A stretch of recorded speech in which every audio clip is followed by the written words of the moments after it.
R Silent Channel. Please don't skip the ad. R Silent Channel. Mr. Silent Channel. Please don't skip the ads. Kabanata 3431 Qianqi. Sword God, in terms of noong time, ikaw at ako ay mas maaga. At saka, gusto rin ng anak ko ang mga batang iyon sa pamilya mo, mas dapat tayong lumipat. Kuya, tama na. Nakangiting sabi ni Ye Fan, malapit na, iyan ang ugali ng pakikipagkaibigan. Pinigilan ni Zhu Wanxia ang paghihimok na patayin ang taong ito, at nagtanong, kung ganoon, ang pakikitungo ni Zuan Mi sa iyo. Panganay na kapatid na babae, dahil sa bagay na ito, nagsasangkot ito ng maraming pera. Kailangan kong makipag-chat kay Patriarch Zuanmi, kung hindi, magkakaroon ng ideya ang pamilya Zuanming, at hindi ako magpapasaya sa magkabilang panig.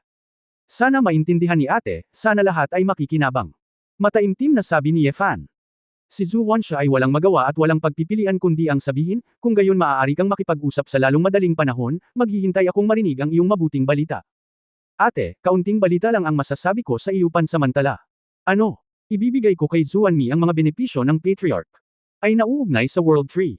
Tahimik na ipinadala ni Ye Fan ang kanyang boses, na may misteryoso at seryosong ekspresyon.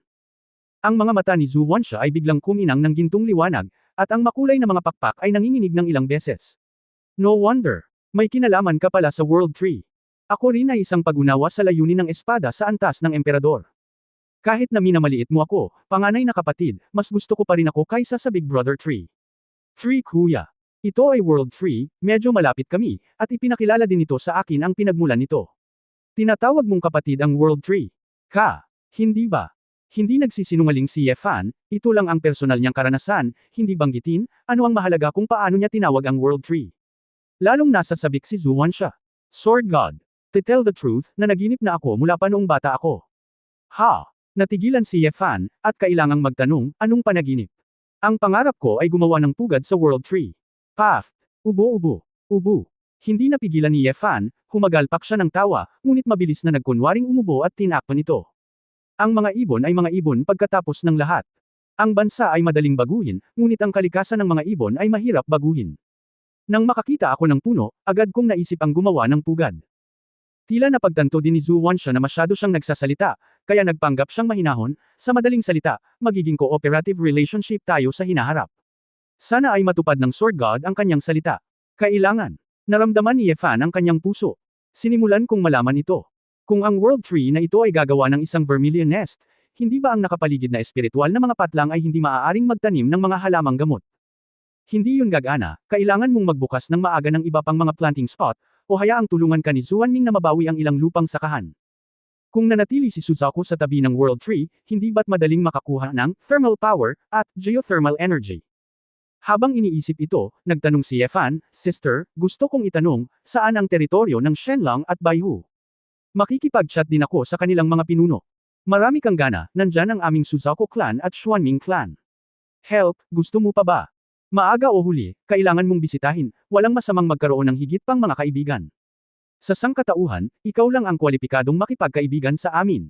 Huminga ng mahina si Zhu Wanxia, malinaw na hinahamak ang mga tao sa kanyang puso. Ang pamilyang Shenlong ay walang pinuno. Hindi sila sumusunod sa sinuman. Sila ay pumupunta at umaalis ng mag-isa, at ako lang ang mag-isa. Kaya, maaari kang pumunta sa paligid ng Longqi upang makita kung ilan ang nananatili sa lupaing ninuno. To be honest, ang bilang ng Shenlong clan ay napakaliit, at kahit ako ay hindi pa nakakita ng ilang Qinglongs. Mahirap para sa iyo na hanapin sila. Hindi madaling pag-usapan sila ng isa-isa. Madali lang para sa White Tiger clan. Maaari kang pumunta sa Qianqi, sa Western Pole, at makikita mo ang karamihan sa White Tiger clan doon. Actually, kung gusto mong makahanap ng tulong ng Divine Beast clan, pumunta ka muna sa White Tiger, dapat mas pamilyar sila. Tulad mo. Nagtaka si Ye Fan, bakit? Bamulong si Zhu Wanxia, malalaman mo kapag pumunta ka. Sa isang kisap mata, nakabalik na si Zhu Wanxia sa kaibuturan ng Wang Lin. Dinala ni Ye Fan si Xiao Jin at ang ilan, at nagpatuloy sa daan patungo sa Qianqi. Guro, pinaplano mo bang alisin ang iyong gana, at pagkatapos ay ilipat ang Suzaku clan sa Yantian Ring? Grabe talaga si Master, pakuluan muna natin si Ate Suzaku, then get some benefits, hindi mo sila papasukin ng sobra. Easy. Ngumisi si Xiao Jin, nakikita na sa puso ng Master. Ito. Natatakot ako na hindi ito madali, sabi ni Ye Fan. Bakit? Hindi ba gusto ng Master na mas maraming Divine Beast ang pumasok sa Yantian Ring? Sa tingin ko, ngunit ang kasalukuyang espasyo ng Yantian Ring, kahit si Zuanming ay hindi kasya sa lahat. Kung papasok din ang Vermilion Birds, kung sakaling kung walang sapat na espasyo, kung iyuko mo ang iyong ulo ngunit hindi tumangala, kung may labanan, ang Chao Clan ay matatapos. Kaya, hindi ako para sa lahat. Sa kasalukuyan, ang Yantianjia World ay hindi pa handang tumanggap ng napakaraming Divine Beast.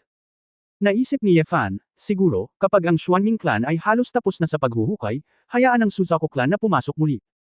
Sa kabuuan, ang mundo ni Yantianjia ay kailangang maingat na ayusin, at ayaw ni Ye Fan na tulungan ang mga panla na lumago. Guro, bakit hindi rin ako tumulong sa paghukay? Biglang mungkahi ni Xiao Jin. Ikaw, kaya mo ba?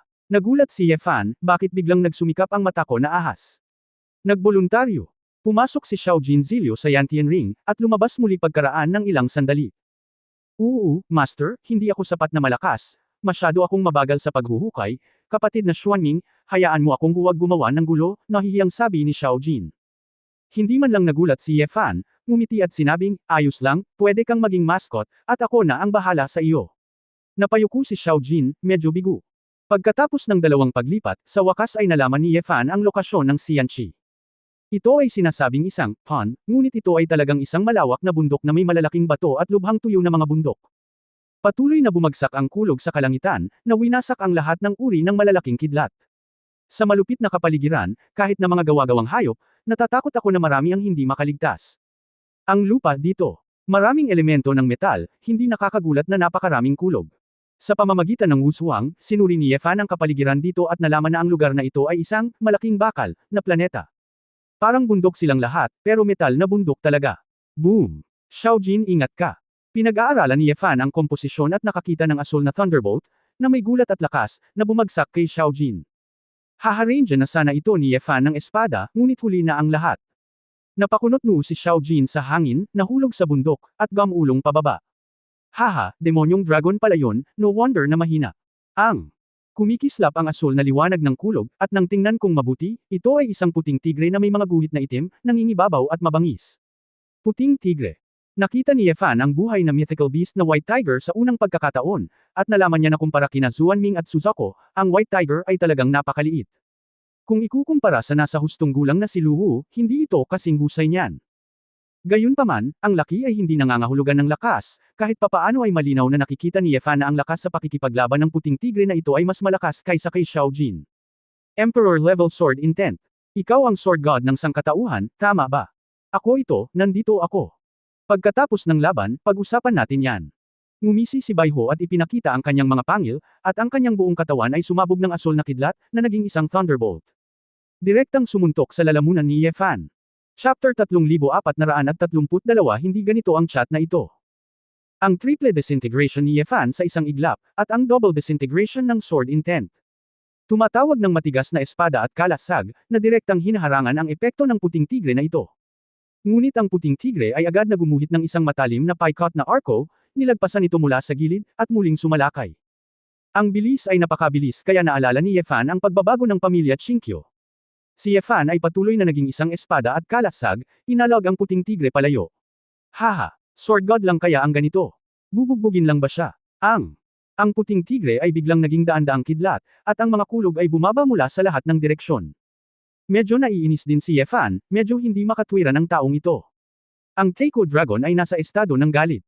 Ang walang kapantay na Asher Dragon na may pagsasanib ng cyan, ginto at itim, ang kaluluwa ng dragon ay mabilis na lumipad. Boom! Gitling! Ang shockwave na umaalingaw-ngaw, na itaboy ang lahat ng kulog at kidlat. Hahaha! Napakalakas na kaluluwa ng dragon. Magagawa ba ng isang 5 kuko na gintong dragon ang gayong napakalakas na kariktan? Nabawi ng puting tigre ang orihinal na katawan nito, sumuray-suray, at medyo natigilan, ngunit hindi man lang nagalit o natakot, bagkus ay nasa sabik. Sa katunayan, medyo nagulat din si Ye Fan. Ang puting tigre na ito ay pinasigla lamang ng kanyang mental na kapangyarihan, ngunit ang kanyang katawan ay hindi nasira. Makikita mula rito na kahit na ang puting tigre ay walang matigas na kabibi ng Xuanming, ang kapangyarihan nito sa pagtatanggol ay hindi maihahambing sa mga ordinaryong divine beast. Kahit na ang bilis ng paggaling ay tila hindi karaniwan kay Ye Fan. Bahagyang umiling si Bai Ho at muling sumugod kay Ye Fan. Ang mga paa ay parang nakatapak sa liwanag ng apoy at kidlat, at mayroon ding mga kulog at liwanag na halberds na patuloy na kumikislap sa lupa. Ang kulog ng buong larangan ng digmaan ay naging napakalakas din. Bagamat kayang labanan ni Ye Fan ang kulog ng langit, ngunit sapat na ang 10 beses sa 100 beses, At kung bumagsak ito ng ilang libong beses ng sabay-sabay, iyon ang ritmo ng mga langgam na pumapatay sa elepante. Ngunit ang Tianlei ay nagpapalakas at nagbabalik lamang sa Baihu, at walang epekto. Malaking puting pusa. Hindi ka nagsasalita tungkol sa martial arts. Ang larangan ng digmaan na ito ay mabuti para sa iyo. Ikaw mismo ang dumating sa pinto, huwag kang magdahilan. Gagawin ko. Gustong pag-alitan ni Yefan ang kanyang ina, ngunit tila imposibleng makapagsalita ng maayos, kaya't nakagalaw lamang siya ng malakas na hit. Nasusunog na langit Dragon King Spear. Ang ulan ng espada ay bumagsak mula sa langit, at ang itim na gintong streamer ay parang meteorite ng layunin ng espada na sumire sa langit at lupa. Napilitan si Baihu na walang paraan para umatras, at pagkatapos na labanan ang higit sa 100 Dragon King Spears, siya ay nakakulong sa isang lugar. Azura. Sinamantala ni Yefan ang pagkakataon at naglabas ng espada. Ang layunin ng espada na hugis gasuklay ay gumawa ng malalim na paghiwa sa dibdib ng puting tigre. Ang puting tigre na ito sa wakas ay nanalo ng premyo sa unang pagkakataon. Umuungol. Gitling. Ang dagandong ni Zenchinho ay kumalat sa buong lugar. Sa maikling panahon, 2 pulang kidlat at 1 asul na kidlat ang lumipad mula sa 3 direksyon. 3 puting tigre na naman. Alam ni Yefan sa mahabang panahon na ang White Tigers ang pinakamayaman sa 4 na Divine Beast, ngunit hindi niya inaasahan na ganito kakapal. Tila ang White Tiger Mythical Beast ay kapareho ng clan, at iba ang Bloodline Realm. Magkakaroon ng mga pagkakaiba sa pagitan ng mga kulog na hayop, mga Diyos ng kulog at mga Diyos ng kulog. Gayunpaman, dahil ang base ng paglilinang at pisikal na kalidad ng puting tigre ay iba rin, ang antas ng dugo ay hindi nangangahulugang ganap na lakas. Emperor level na Sword Intent. Sword God. By way, paanong hindi mo masasabi sa amin kapag ang mga kagalang-galang na panauhin ay dumating sa pintuan? Oo, masyadong pabaya na tretuhin ng ganito ang mga eskrimidor na antas ng emperador. Ang sunod-sunod na saway ng 3 puting tigre. Puti. Naantig si Yefan, marami pa ring magagandang puting pusa sa mundo. 3, salamat. Umuungol. Gatlang M. Bago pa makapagsalita si Yefan, isang puting tigre na may pulang kulog at kidlat ang sumugod na para kumagat sa ulo ni Yefan.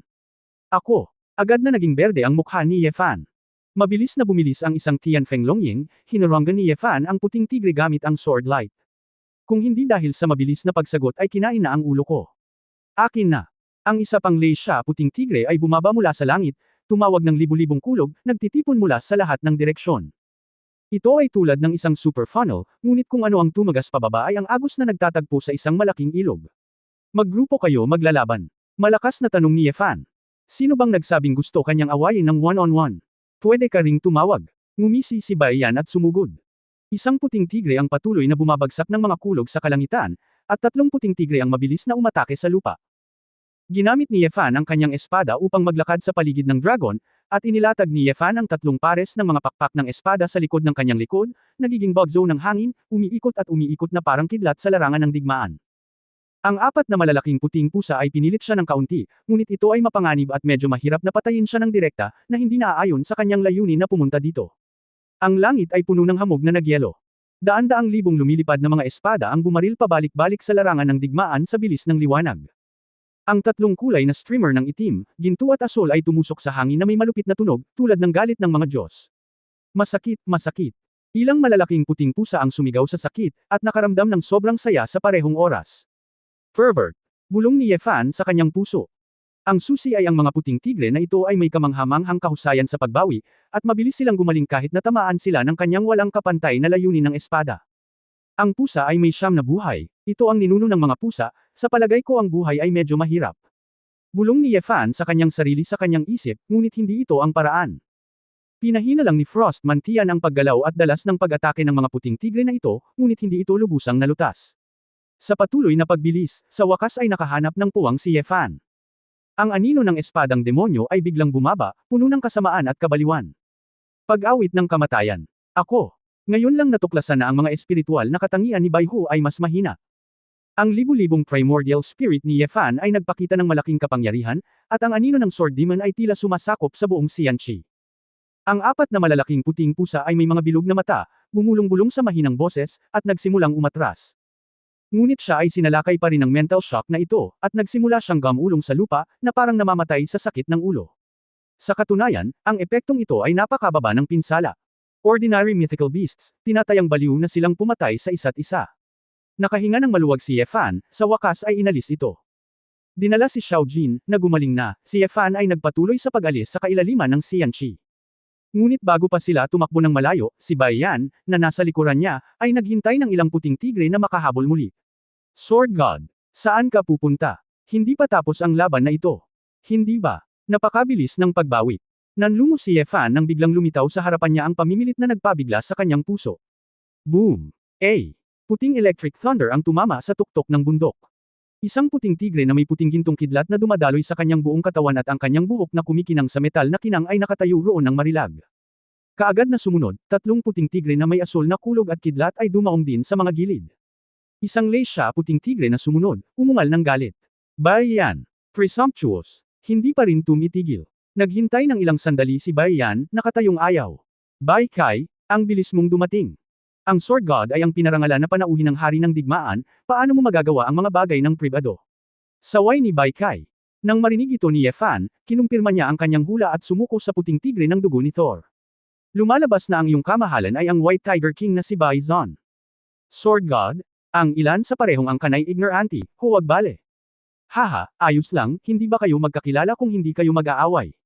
Haring Zon, nandito ako sa pagkakataong ito. Direktang pinutol ni Bai Zon si Ye Fan, itinaas ang paa ng kanyang pusa, ipinakita ang isang daliri at inalog ito. Sword God, hindi kami nag-uusap ng ganito sa Xianqi. Ha! Ang mga gininto ang mata ni Bai Zon ay kumikislap sa electric light, sa Xianqi, hindi kami mahilig mag-usap. Kung gusto mong makipag-chat, gamitin mo lang ang iyong espada. Tama. Ang puso ni Ye Fan ay gumuho sa isang iglap, kayong malalaking puting pusa ay may sakit na baliw na pusa. Kabanata 3433 kapatid. Nang hindi na hinintay na isipin ito ni Ye Fan, bumagsak ang matalim na kuko ni Bai Zon, at gumuho ang lupa. Ang malakas na agos ay bumubuo ng isang nakakatakot na magnetic field, na nagiging sanhi ng hindi mabilang na mga metal ores na lumitaw na nakabitin sa pagitan ng langit at lupa. Ang orihinal na piraso ng lupa ay agad na naging isang kosmikong larangan ng digmaan. Sa pagitan ng malaking bilang ng mga suspendidong isla at mga nasuspine na graba, ang mga puting electric current ay naging libu-libong meteor at binaril si Ye Fan. Ang kabutihan ay parang tubig. Wala nang pakialam si Ye Fan sa anumang bagay, ginamit muna niya ang layunin ng likidong espada upang makagawa ng impresyon.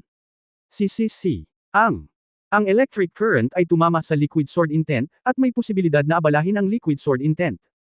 At ang magnetic field sa pagitan ng kasalukuyang at ng kasalukuyang ay gumagawa ng lakas nito na patuloy na tumaas ng husto. Oops! Napagtanto ni Ye Fan na may mali. Quadruple disintegration. Armor ng dugo ng dragon. Habang pinalakas ni Ye Fan ang lahat ng katangian, ang agos ay tumagos din sa likidong layunin ng espada. Bang! Mahinang kulog at kidlat ang tumama kay Ye Fan. Si Ye Fan ay nakaramdam ng pamamanhid at sakit, ngunit sa kabutihang palad, siya ay bumuti at naghiwa-hiwalay ng maaga, kung hindi ay maaaring siya ay nabutas. Mga pakpak ng espada ng Dragon Scale. Sword walks the dragon. Ibinuko lang ni Ye Fan ang 12 pakpak ng espada, gamit ang pinakamabilis na pamamaraan ng paggalaw. Ginawa itong isang itim na gintong sinag, lumalaban para sa wala. Nang makitang nasa kalagitnaan na ang flight, ginamit ni Ye Fan ang long-distance release ng Phantom para maglipat. Sa isang kisap mata, naglaslot si Ye Fan sa harap ni Bai Zon, at hindi mabilang na apoy ang nagliyab. Yan Mie Embers. Ang itim, ginto, at asul na apoy ay nagdala ng isang nagninangas na lightsaber upang laslas. Hindi umatras si Bai Zon ngunit umaban, at dumiretso sa itaas. Boom! Gitling! Ngunit pagkatapos mabangga ni Bai Zon ang mga baga ni Yan Mie, naging electromagnetic wave lang ito, na nagresulta sa isang marahas na pagsabog. Keke. Natigilan si Ye Fan nang matuklasan na isa lang itong clone ng purong Thor energy body. Sundan, 1 ulo, 3 ulo, 10 ulo, 100 ulo. Isa-isa, ang mga Diyos ng kulog ay bumagsak, at ang kalangitan ay puno ng kulog na maladyos na mga clone sa mga puting laban. Sinaktan ba kita? Hindi napigilan ni Ye Fan ang magmura. Sword God. Ito ang paraan ng pagtrato ng ating Baiho clan sa mga bisita. Kahit ano pa ang layunin ng pagbisita mo, magkaibigan tayo. Kung hindi, hehe. Galit na umungal si Bai Zon, isa pang Diyos mula sa langit. Bumaba ang kulog. Ang isang grupo ng mga puting tigre, tulad ni Bai Kai at Bai Yan, ay nagustuhan din na sumali sa kasiyahan. Bagamat lumalaban ang hari ng digmaan, hindi sila madaling kumilos, pero okay pa rin ang Shirem. Dahil dito, patuloy na bumababa ang asul at pulang kulog na tila nagyayaya. Purgatorio. Purgatorio ng kidlat. Buti ka Zuwan siya. Fuck me. Natawa si Ye Fan sa galit, iyan ba ang paraan ng mabuting pakikitungo? Nangunguna sa baybayin ng lupa. Si Ye Fan ay nagpatawag ng libu-libong primordial spirit, at pagkatapos palakasin ang mga ito gamit ang liquid sword intent, ito ay nasa pagitan ng likido at solid, at ang lakas ay malakas. Malaking improvements. Ang bawat Black Gold Sword God clone, na may hawak na lumilipad na espada na may hindi bababa sa isang mataas na uri ng espiritual na kayamanan, ay damapo sa apat na panig ng larangan ng digmaan. Kawili-wili at kawili-wili. Napakaraming mga Diyos ng espada. Warlord, napakarami, labanan natin ang isa't isa. Tumahimik ka. Lahat ng ito ay mula sa haring ito. Paano ka makakatanggap ng isang kagalang-galang na panauhin? Tuwang-tuwa si Bison, hindi lamang siya hindi kinabahan, ngunit naramdaman niya na ang laban na ito ay dapat gawin ng kanyang sarili upang maipakita ang pagkakaibigan ng mga Panginoong may lupa. Kasunod ng libu-libong Thunder God White Tiger clone, sumugod sila kay Yefan.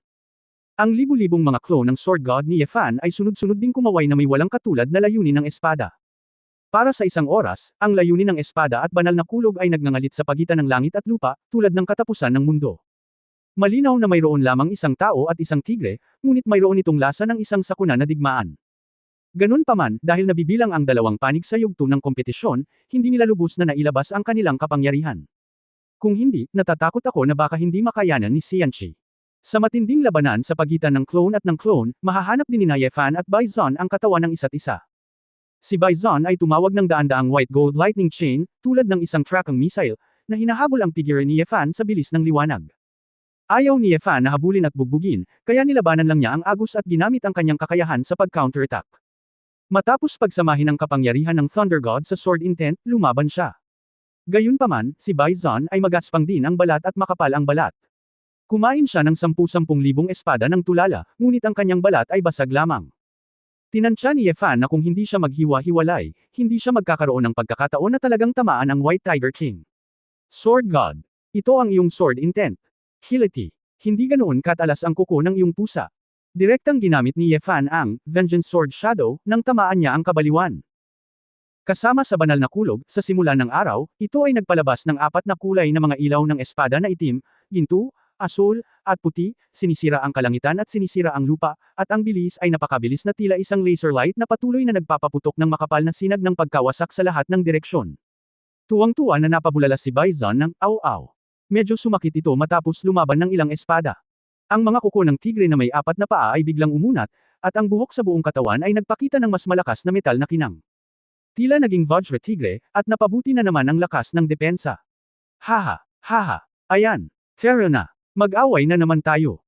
Nilabanan ni Bison ang higit sa kalahati ng mga anino ng espada sa paghihiganti, at ang espiritu ng pakikipaglaban ay mas malakas pa. Ang pusa ay may 9 na buhay, hindi ko mapigilan. Kailangang humanga si Yefan, ang malaking pasang ito ay talagang matibay. Ngunit dahil kailangan niyang gamitin ang kanyang lakas para magsalita, maaari na lamang niya itong samahan hanggang sa dulo. Puspusa na ang larangan ng digmaan. Sa isang malayong pagdaan sa bundok, si Xiao Jin, na nakabawi, ay pumulupot sa isang bola. Hindi ito nagtago sa Yantian Ring tulad ni Namanto at Xiaozi. Ngunit natakot din ito at tinamaan ng kidlat, kaya't maaari lamang itong lumiit, tanging ang ulo ay nagpapakita. Sa pagtingin sa master na nakikipaglaban sa White Tiger King sa galit ng Thunder God, ang mga mata ni Xiao Jin ay nagpakita ng hindi maipaliwanag na tingin.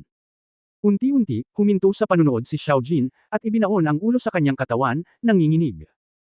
Sa loob ng 3 araw at 3 gabi, naramdaman ni Yefan na ang kanyang buong katawan ay paralisado. Kung wala na, nadama niya na ang kanyang katangian ng paglaban sa kidlat ay dapat pahusayin. Bagamat kulot na ang kanyang buhok, ang sarap sa pakiramdam na ipakita ang kanyang mapuputing ngipin. Masaya, masaya. Mas maganda pa ito kaysa sa nakalaban mo kay Feng Xiaotian 3,000 taon na ang nakakaraan. Gumaan din si Bison, lumakad ng patayo, lumapit kay Yefan, at tinapik ang balikat ni Yefan ng 2 kuko ng pusa. Brother Sword God. Simula ngayon, ikaw at ako ay magkapatid sa ama. Napaawang ang bibig ni Yefan, oo, kapatid. Haha, nakakapanibago. Hari ng digmaan, sabi mo. Ano ang hari ng digmaan? Tingnan mo ako. Kuya Bison. Tama. Haha. Brother Bison, sabi mo tinawag ka rin ni Feng Xiaotian para lumaban. Oo, ngunit hindi ito magagawa ng batang iyon, hindi siya nagsasalita tungkol sa martial arts, ang batas ay masyadong mapangahas. Ngumisi si Yefan, iniisip na kahit na ang mga batas ni Feng Xiaotian ay mapangahas, ngunit sino ang hindi nagsasalita tungkol sa martial arts, mahirap sabihin. Ngunit kahit na makapangyarihan ang kanyang mga batas, hindi ko siya kalaban. At saka, hindi sapat ang kanyang mga panlilinlang, at hindi ko siya gusto. Bison isang malambot na paa ng pusa ang nakapatong lang sa balikat ni Yefan. Brother Sword God, para kang mandirigma sa Sword Road na ito. Wala nang iba, isang salita lang, do. Gusto kita ng ganito. Kabanata 3434 na Longshi. Si Baizon kaagad ay mukhang hindi mahuhulaan, ang dahilan kung bakit ang mabuting pakikitungo ng aming pamilya Baiho ay isang panlilinlang ay upang makita kung ang isang tao ay karapat-dapat na maging isang kaibigan mula sa estilo ng pakikipaglaban. Hinangaan ni Ye Fan at isinumpa sa kanyang puso, "Fuck your cat." Brother Baizon, medyo nagkaproblema ako kamakailan. Nandito ako sa pagkakataong ito, para lang hilingin sa iyong Baiho clan na bigyan ako ng pabor. Siyempre, matagal ko nang narinig na ang Baiho clan ay matapang at mahusay sa pakikipaglaban, at gusto kong pumunta at makita ito. Ngumisi si Baizon, isa ba itong Titan? Alam mo, lahat sila ay nakatira sa sinaunang God Realm, kaya alam ko ng kaunti. Pero, ngunit ano? Sa ganang akin, handa akong tumulong dito. Magiging kawili-wiling magkaroon ng pagkakataon na maglaro laban sa Titans. Ngunit kahit na ikaw ang pinuno ng angkan ng puting tigre, hindi ko kayang kaladkarin ang buong angkan sa tubig dahil dito. Mayroon kaming malaking bilang ng mga puting tigre, ngunit mayroon kaming mas maraming mga bata, at ang mga bata ay kailangan pa ring alagaan. Gaya ng sinabi ni Baizon, hindi niya alam kung saan kukuha ng malaking puting jade pipe at ilalagay ito sa kanyang sarili. Isang electric spark ang tumama sa mga daliri, at nagsimula ang isang post-war cigarette. Natigilan si Ye Fan. Ito ang unang pagkakataon na nakakita siya ng pasang naninigarilyo. Naninigarilyo ka pa rin. Nako, hindi usok, hindi ito katulad ng mga tao. Ano iyon? Ito ay isang uri ng goo, tama. Ang buhok ng daga, ang amoy pagkatapos ng pag-iilaw nito, ay lubhang kapana-panabik. Inabot ni Baizon ang tubo, Brother Sword God, gusto mo bang subukan ito? Hindi na kailangan. Maninigarilyo pa rin ako. Si Ye Fan ay mabilis na naglabas ng isang cigar, baka patuloy niyang subukan. Kaagad pagkatapos matuklasan ng isang bagay ay mali. Hindi ako nagsasalita sa kanya tungkol sa paninigarilyo. Brother Baizon, sinasabi mo ba na hanggat maaari mong lutisin ang mga alalahanin ng pamilyang White Tiger at tulungan mo ako dito, walang magiging problema? Natural lang yan. Huwag mo akong pag-usapan, tinatayang maraming magkakapatid ang gustong kumagat kay Titan. Ngunit, hindi madaling magdala ng pamilya at bibig. Sabi ni Baizon, at muli siyang bamantong hininga, na may hindi pagpapatawad na emosyon sa kanyang mukha. Napailing din ang mga puting tigre sa tabi niya at napabuntong hininga. Napamura si Ye Fan sa kanyang puso, hindi ba't gusto lang niya ng mga benepisyo? Ano ang pinagpapanggap mong malalim? Sa totoo lang, may paraan ako para malutas ang iyong mga alalahanin. Muling inilabas ni Ye Fan ang Yantian Ring at World Tree. Gayunpaman, una niyang ipinaliwanag na sa kasalukuyan, ang maliliit na puting tigre lamang ang maaaring pumasok at manatili. Hindi hihigit sa 2 adult na puting tigre ang dapat ipadala upang bantayan sila. Kung pumasok silang lahat, hindi ito gagana. Bukod dito, hinala ni Ye Fan na ang mga bakal na kuko ng puting tigre ay dapat ding makapagbukas ng panimulang punto ng espasyo, ngunit maaari nilang subukan ito. Pagkatapos ng ilang chat, pamilyar na si Ye Fan dito. Dinala si Baizon sa ring para sa isang lap, at pagkatapos makabangga kay Zuan Yi, sinabi ni Zuan Yi na walang problema. Bagamat hindi talaga nakipag-usap si Zuan Ming kay Suzuko, mukhang hindi siya naiinis sa White Tiger Clan. Tinatayang may kinalaman ito sa katangian ng puting tigre. Hindi mahirap pakisamahan. Para kay Yuan Jidan, hindi ito binanggit ni Ye Fan, kung ang malaking bibig ni Baiho ay pinag-uusapan sa lahat ng dako, malalaman ni Zuan Ming na ang bagay na ito ay hindi pangkaraniwan. Sa makatuwid, nadama ni Ye Fan na maaari niyang ipagpaliban hanggat kaya niya. Gayunpaman, si Baiho mismo ay nangangailangan lamang ng isang kanlungan na maaaring tumanggap ng bata at matanda. Matapos maayos ang lahat, natagpuan ni Ye Fan si Xiao Jin at tinanong siya kung saan patungo si Long Qi. Sabik na tanong ni Little Jin, Master. Ikaw, pupunta ka ba talaga sa Long Qi? Nakita ko na ang lahat ng 3 malalaking hayop, at iisa lang ang dragon. Kailangan kong subukan ang swerte ko, di ba? Kung makakahanap ako ng isang Qinglong na handang tumulong, kikita ito ng malaking pera, ano sa palagay mo? Napailing si Xiao Jin saglit. Anak, parang gumagawa ng psychological struggle. Inabot ni Ye Fan at tinapik ang ulo ng lalaking ito, huwag kang mag-alala, nangako ako sa iyo, hindi kita hihilingin na pumasok sa Dragon Pond. Magpakita ka lang ng paraan. Nag-alinlangan sandali si Xiao Jin, pagkatapos ay tumango. Isang paglipat, isang tao at isang dragon, ay nakarating sa silangan ng sinaunang universo. Inalis ni Ye Fan ang kanyang kamalayan, ayaw niyang makaligtaan ng alinmang Shenlong clan. Gayunpaman, kung bakit kakaiba ang pakiramdam ni Ye Fan ay sa kanyang pagpunta sa silangan, mas kaunti ang mga bakas ng buhay. Kaya pala mamaya, parang pumasok na sa isang dead zone. Maingat na natukoy ni Ye Fan at nalaman na mayroong ilang espesyal na bahagi ng enerhiya sa universo, na lumulutang palayo sa isang lugar na malayo. Ito ang enerhiya ng Dragon Pond. Oo, ang Panginoon, kahit ang pamilyang Shenlong, mahirap tiisin ang Dragon Pond, pabayaan ang ibang mga lahi. Kaya kapag mas malapit sa Dragon Pond, halos imposibleng umiral ang ibang lahi. Pagkatapos ng lahat, walang gustong magdusa ng walang kabuluhan.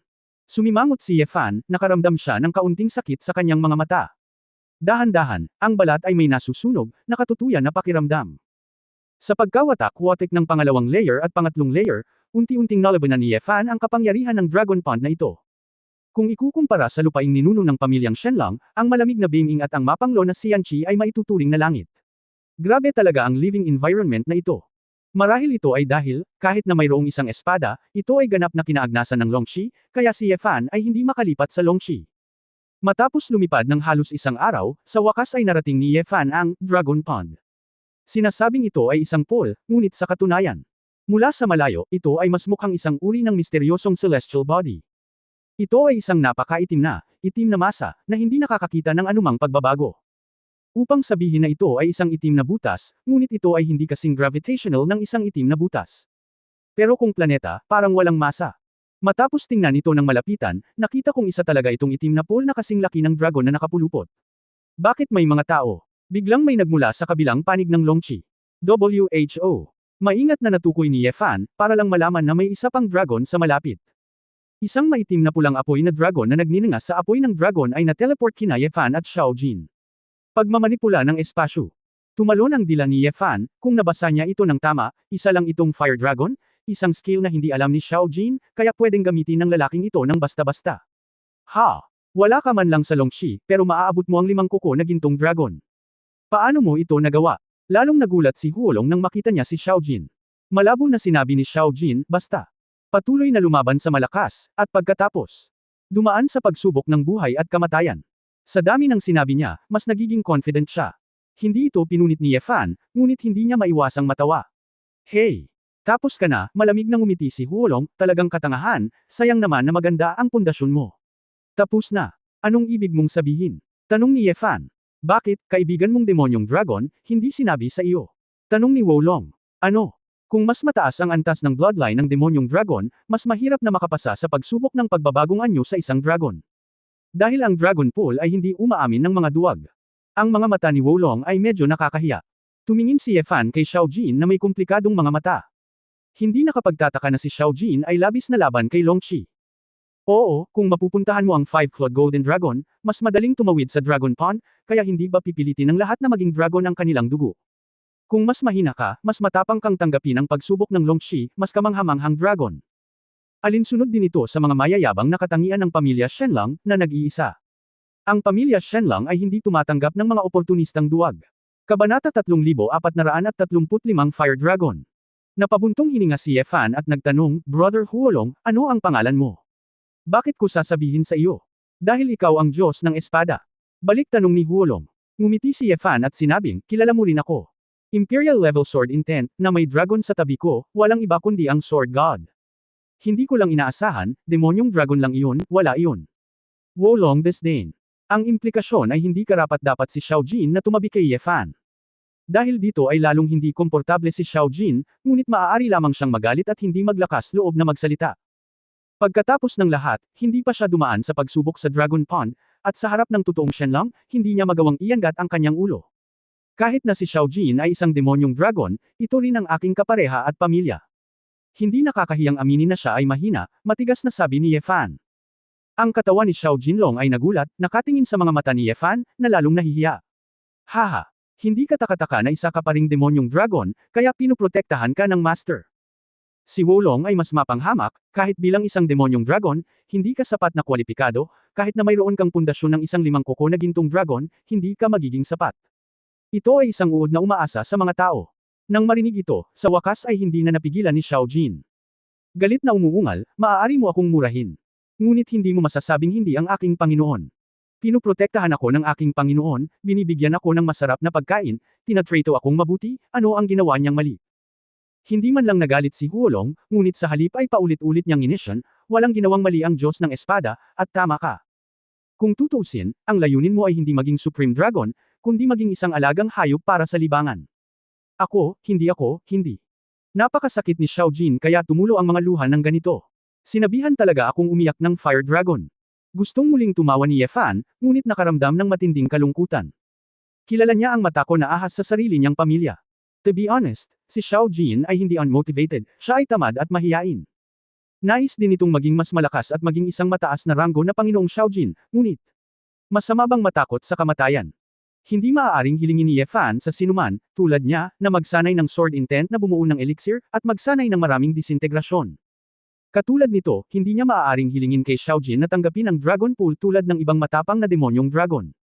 Karanasan. Ang bawat tao'y may karapatang pumili ng paraan ng paglilinang. Dahil lang sa mahiyain si Xiaojin, hindi niya ito maaaring iwanan at balewalain. Gayunpaman, sino ang may kakaunting katamtaman o kahit na walang kwentang kamag-anak? Bukod dito, si Xiaojin ay hindi inutil, at nakagawa ng malalaking kontribusyon ng maraming beses. Kuya Fire Dragon, ito ang unang beses na nagkita tayo, medyo may lason ang bibig mo. Napabuntong hininga si Ye Fan, hindi rin siya galit sa Fire Dragon. Dahil hindi provocative at malisyoso ang Fire Dragon, sinasabi lang nito ang opinyon nito. Bilang isang dragon, normal lang ang pagiging mayabang at minamaliit ang mga duwag. Nang makitang umiiyak si Xiaojin, tila napahiya si Huolong. Huminto siya saglit, at saka nagpakawala ng mahabang buntong hininga. Kalimutan mo na ito, huwag na nating pag-usapan iyon, nakita ko rin na mayroon itong napakagandang pundasyon, at mayroong isang emperador level na eskrimador na umalalay sa kanya. Napakalalim ng pagpapala kaya't hindi ka ng ahas na tumuntong sa Dragon Pond, at kinasusuklaman ko ito. Ilang dragon at hayop ang nangangarap ng ganitong uri ng pagkakataon, ngunit hindi mo alam kung paano ito pahalagahan. Pinakiramdaman ni Ye Fan ang paligid at sinabing, hindi pa ako nakakita ng ibang dragon, posible bang ikaw lang ang dragon na malapit sa Dragon Pond?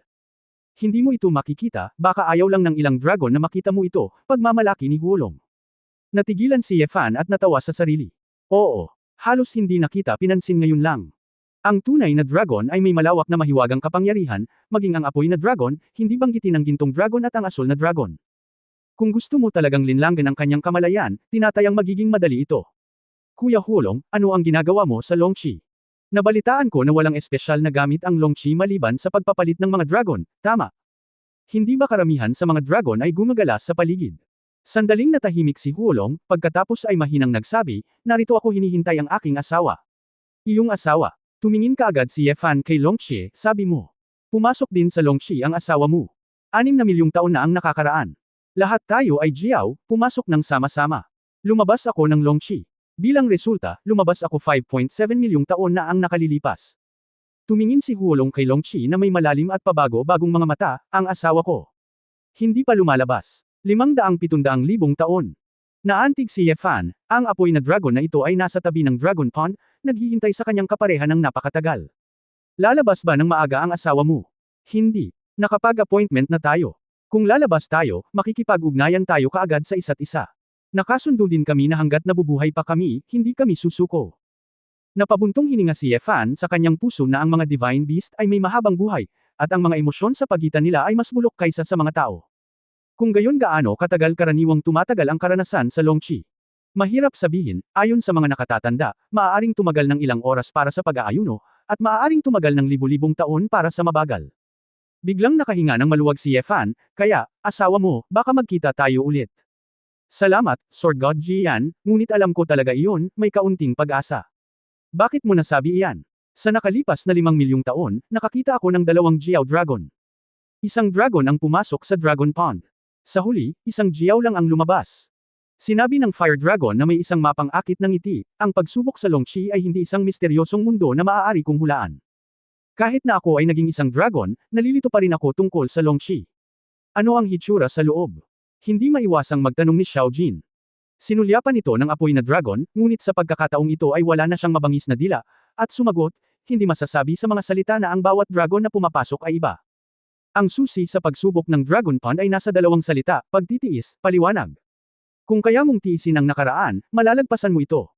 Kung kaya mong magkaroon ng epiphany, malalagpasan mo ito. Kung kulang ka sa kakayahan at tiyaga, mamamatay ka. Ibinaba ni Xiaojin ang kanyang ulo, mukhang hindi ako masyadong magaling sa dalawa. Tinapik ni Ye Fan ang ulo ni Xiaojin, okay lang, huwag mo nang pilitin. Natahimik si Xiaojin, tahimik na nakakuyom ang kanyang mga paa. Medyo curious din si Ye Fan tungkol kay Longqi, kaya sinubukan niyang suriin ang anyo ng enerhiya ng Longqi kay Wushuang. Ngunit pagkatapos na panuurin ito ng ilang sandali, naging makulay ito, at ginawa pa niyang nahihilo at hindi komportable si Ye Fan, kaya gusto niyang samuka. Mabilis na binawi ni Ye Fan ang kanyang tingin, ang Longqi na ito ay talagang napakakomplikadong katawan ng enerhiya. Ngunit mula sa labas, walang partikular na kakaiba maliban na ang iba't ibang napakakaagnas na enerhiya ay patuloy na inilalabas. Lumipad si Yefan at wala nang mahanap na ibang dragon, kaya kinailangan niyang sumuko. Brother Huolong, sana ay makakasama mo muli ang iyong asawa sa lalong madaling panahon. Hindi inaasahan ni Yefan na sundan siya ng Huolong. Kung tutusin, hinihintay nila ang kanilang pinakamamahal na asawa. Tumango ang Fire Dragon, at tila medyo mahina ang kanyang kalooban. Xiaojin, umalis na tayo. Katatapos lang magsalita ni Yefan, ngunit nalaman niyang si Longqi ang pinupuntirya ni Xiaojin, na parang nakapagdesisyon na siya. Guro, baka hindi kita makasama pansamantala, gusto kong subukang pumasok sa Longqi. Kabanata 3436 dahil lang gagawin niya. Napatingin si Yefan kay Xiaojin nang may pagtataka. Napatingin din si Fire Dragon nang hindi inaasahan. May sasabihin sana si Yefan, ngunit tumigil. Hayaan si Xiaojin na huwag pilitin ito. Ngunit ito ba ay talagang isang desisyon na ginawa sa pamamagitan ng pagpilit? Ang sakam na ahas ay mas takot sa kamatayan kaysa sa iba, mas sakam kaysa sa iba, at mahilig maging tamad. Ngunit, iyon mismo ang gumagawa ng ganoong desisyon sa buhay at kamatayan, na nangangailangan ng higit na pagsisikap. Kung pupunta ka, mas mabuting huwag na lang bumalik, sabi ni Yefan. Nagulat si Xiaojin at nagpanik, bakit? Ayaw sa akin ni Master. Masyado kang makakain, kung talagang nagiging dragon ka, hindi ba mas masarap pa? Nakangiting sabi ni Yefan. Hey! Napagtanto ni Little Jin na hinahayaan lang siya ni Yefan na magpahinga. Tinapik ni Yefan si Xiaojin sa likod, parehong pangungusap iyon, hindi mo kailangang maging napakalakas, buhayin mo lang ako. Masiglang tumango si Xiaojin, at saka tumangala sa apoy na dragon sa tabi niya. Teka, lakasan mong tingnan ako, Lord Xiaojin, at balikan mo kung paano ka binugbog ni Lord Xiaojin. Depende kung makakalabas ka. Kung makakalabas ka, kukunin kitang matanda. Matigas din ang ulo ni Huolong. Maghintay ka lang at maging aking nakababatang kapatid. Pagkasabi nun, ang katawan ni Xiaojin ay puno ng apoy ng dragon, at ang gininto ang liwanag ay nagniningning. Longqi, nandito rin ako, Lord Xiaojin. Tila lumakas ang loob ni Xiaojin sa kanyang sarili, sumisigaw ng napakalakas, at ang dragon ay umuungal. Sa isang walang patid na momentum, si Xiaojin ay sumugod sa Longqi. Hindi na ito mawawala ng mukha sa may-ari nito, magiging tunay na dragon. Ang enerhiya ng Dark Dragon Pond, kasama ang pagpasok ni Xiaojin, ay hindi tumulo. Parang ang itim na ambon lang ang nakatikip kay Xiaojin, walang nangyari. Natahimik ang buong paligid. Saglit na nakatanaw si Yefan, walang malay na umaasa, suswertehin kaya si Xiaojin at lalabas siya sa lalong madaling panahon. Sword God, umalis na tayo. Sinabi ni Huolong, ito ay isang 5 kuko na gintong dragon, anuman ang mangyari, imposibleng lumabas sa maikling panahon. IMHO, ito ay mas mabangis kaysa sa mabuti. Hindi napigilan ni Yefan ang matawa, talagang mabilis kang magsalita, masasabi mo ba ang mga magagandang salita? Nagpigil sandali ang Fire Dragon at sinabing, binabawi ko ang sinabi ko tungkol dito duwag, ito ay isang matapang na tao. Napabuntong hininga si Yefan, ngayon na naman hindi ko na marinig, kapag lumabas na, masasabi mo ulit. Bagamat nakaramdam siya ng walang laman at pagkabalisa sa kanyang puso, si Yefan ay talagang maraming bagay na dapat gawin. Tumalikod siya at aalis na sana sa Longqi, ngunit biglang napansin ang kakaibang pagbabago ng enerhiya sa likod niya. Anong sitwasyon? Lumingon si Yefan at nalaman na ang Longqi ay lumawak ng 1/3 sa loob lamang ng maikling panahon. Bukod dito, ang buong madilim na enerhiya ay tila umiikot at nagpupumiglas, na parang napakasakit. Ito ang Longqi Riot. Sumagot ang Fire Dragon. Anong ibig mong sabihin? Hindi static ang Dragon Pond. Kung napakaraming Dragon Beast sa pool, lalawak ito at madaragdagan ang kahirapan ng pagsubok sa maikling panahon. Ang iyong kaibigan ay isang 5-clawed Golden Dragon. Mayroong higit sa 1 dosina, kahit 12 ng mga mababang antas na Dragon Beast. Kaya, si Longqi ay magsisimulang tumaas bilang tugon sa hitsura nito. Biglang nagbago ang mukha ni Yefan, ibig mong sabihin. Gustong harapin ni Xiaojin ang hirap ng pagsubok ay para lang sa 12 ng dragon. Sinabi ko kanina. Kung mas mataas ang bloodline ng kaharian, mas mahirap pumasa sa paglilitis. Seryosong sinabi ni Wolong, naisip lang ng 5-clawed Golden Dragon na pumunta sa Longqi, at kailangan itong tanggapin ang napakahirap na pagsubok. Ito ang halagang kailangan nitong bayaran para sa kaduwagan at kaduwagan nito. Napakataas ng rating ni Jinlong, at kailangan itong itaas sa ganoong antas. Sa nakalipas na milyon-milyong taon, ang nakaraang 3 dragon ay bahagyang bumuti, at hindi sila maikukumpara sa panahong ito. Nena si Yefan, ngunit hindi niya magawa. Sisihin mo itong Fire Dragon, tutal, sinabi nga nito na tataas ang kahirapan. Bukod dito, si Xiaojin ang gustong pumasok. Xiaojin. Tumingin si Yefan kay Longqi, na lumalawak pa rin, ang kanyang enerhiya ay nagiging mas marahas, at ang kanyang presyon ay tumataas, at siya ay lubhang nababalisa. Sword God, ang paglilibing sa Dragon Pond ay ang kapalaran ng karamihan sa mga Dragon Beast. Kung gusto mong maging pinakamakapangyarihang hayop, dapat mong tanggapin ang pinakamalupit na pagsubok. Ang iyong kaibigan, hindi ito napunta sa maling paraan, dapat mong ito ay masaya at ipinagmamalaki. Ang mahinahong sabi ng Fire Dragon. Paano ang asawa mo? Ang dami mong iniisip, bakit mo pa hinihintay? Galit na tanong ni Ye Fan. Natigilan si Wo Long, at tumingin kay Ye Fan, walang imik. Wala akong pakialam kung ahas, demonyo, o dragon si Xiao Jin, basta't partner ko yan, hindi ko lang ito titignan na mamatay. Sa sandaling bumagsak ang boses ni Ye Fan, ang quadruple disintegration. Sword Intent Double Disintegration. Emperor Dragon Sword Sovereign. Ganap na bukas ang Dragon Blood Battle Armor, Inkstone Ding Armor, at Crazy Dragon Blood Shi. Ang asul, ginto, itim, at pulang apoy ay patuloy na nagliliyab sa kanya, tulad ng isang napakagandang bituin, na mabilis na lumalawak sa tabi ng Dragon Pond. Sword God, ano ang gusto mo? Nagbago ang ekspresyon ng Fire Dragon, halatang nabigla sa pamimilit na ipinakita ni Ye Fan sa oras na ito. Dahil ang Longqi ay isang pagsubok sa bloodline ni Shenlang, kung gayon. Ako ay mula rin sa pamilya ni Shenlang, kaya maaari ko ring subukan ito. Baliw si Fire Dragon, naghahalusinate ba siya? Ito ba ang sinasabi ng mga tao? Tao ka. Sa tingin mo isa kang Dragon Beast. Pagpasok mo pa lang sa Dragon Pond, wala ka nang natitirang buto. Ako ay tao, ngunit ang aking katawan ay maaaring hindi mas mahina kaysa sa iyo. Tinawag ni Ye Fan si Tai Chu, hawakan ito sa iyong kamay. Isang walang hanggang daluyan ng liwanag ang bumungad sa napakaitim na higanteng espada, na parang nararamdaman ang determinasyon ng master. Higit pa, hindi ako naniniwala na malalampasan ni Longqi ang layunin ng espada ng emperador ko. Hindi nakaimik si Huolong. Sa totoo lang, sa kanyang paningin, hindi niya talaga alam kung magagawa ba ang ganitong uri ng overbearing approach. Sa teorya, ang batas sa antas ng emperador ay may ganap na prioridad, ngunit Longqi. Ano ito, sino ang nakakaalam? Kung papasok ka, baka hindi ka makalabas, eh. Sumilay ang kislap ng kabaliwan sa mga mata ni Ye Fan, ang ganitong bagay. Sanay na ako. Sa isang iglap, binalot ni Ye Fan ang kanyang katawan ng layunin ng espada at naging meteor. Nabasag sa Dragon Pool ng malakas. Nang mawala ang figure ni Ye Fan sa Dragon Pond, ang buong Dragon Pond ay tila nagkaroon ng panandaliang pagwawalang kilos. Para itong isang uri ng makina na natigil saglit, at hindi malinaw kung ano ang mali kaagad. Gayunpaman, kasunod nito, si Longqi ay tila napukaw ng husto, at nagsimulang lumawak sa mas nakakatakot na bilis kaysa dati. Parang may Diyos na tumugon sa galit sa mortal na nagbunsod dito. Kasabay nito, ang malaking katawan ng apoy na dragon sa labas ay nagulat. Malinaw nitong naramdaman na sa loob ng 10-10 milyong milya sa paligid ng Dragon Pond, may ilang pares ng mga mata na hindi pa lumitaw noon, nakatingin sa Dragon Pond. O nagdududa, o naiintriga, o umaasa sa. Hinuyam ng apoy na dragon ang mga kuko nito, at bigla itong nagsimulang mag-isip ng isang tanong. Bakit, wala itong lakas ng loob na pumasok muli sa Dragon Pool para hanapin ang asawa? Kahit na, wala man lang itong ideya. Agad itong napangiti at bamulong sa sarili. Ano ang iniisip ko, tiyak dahil gagawin niya ito. Sa makatuwid, siya ay isang emperador level na eskrimador. Kabanata 3437 Dragon Burial. Sa Dragon Pond. Pagkapasok ni Ye Fan, naramdaman niya ang sobrang mapang-api na puwersa na galit na pumipiga sa layunin ng espada na nagpoprotekta sa katawan nito. Hindi lamang iyon, ang makulay at masalimuot, kahanga-hanga at mapanganib na mundong ito, na may napakataas na konsentrasyon ng enerhiyang kinakaing unti-unti, ay sumasalakay pa rin. Malinaw na alam ni Ye Fan na ang kanyang Divine Dragon Bloodline na kapangyarihan ay lubos na napigilan. Malinaw na pinigilan si Long Yan, at ang kapangyarihan ng banal na dragon sa Wushuang Qinglong ay lubhang hamina.